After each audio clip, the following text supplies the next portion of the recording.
Hey everyone, this is Tim from YourSixTech. Today in this video, I'm going to show you 6 different tips on how to fix your Amazon Fire TV when it's simply not working. Now, the first thing you want to do is restart your device by holding down the play button and the middle select button. So let's hold these down. And then after about 5 to 10 seconds, my TV will go ahead and restart. And it's going to say it on the screen.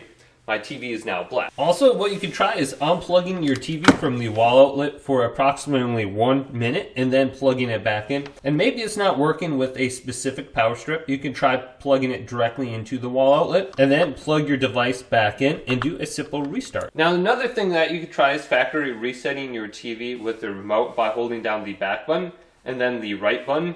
So if I hold both these buttons down at the same time, it will display on the screen after about 10 to 15 seconds to factory reset my TV.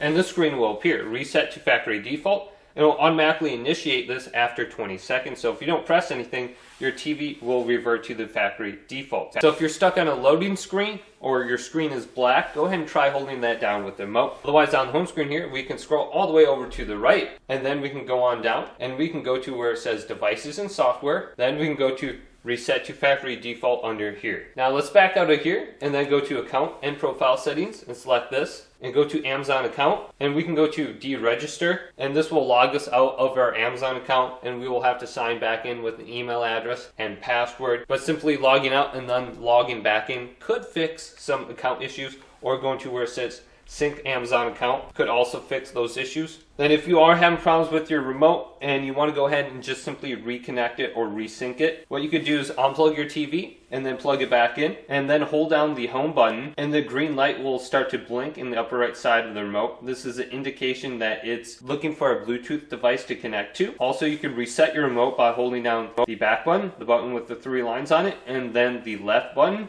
This will reset your remote after about 10 to 15 seconds. Also, you could remove the batteries and just perform a quick restart of the remote as well. And if you're having any kind of like network issues, go to your network and press the button with the 3 lines on it, and then forget your currently connected internet and go to see all networks, and then just simply rescan and reconnect to the network that you just forgot. So hopefully this video did indeed help you out. If it did, leave it a big thumbs up and subscribe to my channel down below for more tech up videos coming up next on YourSixTech.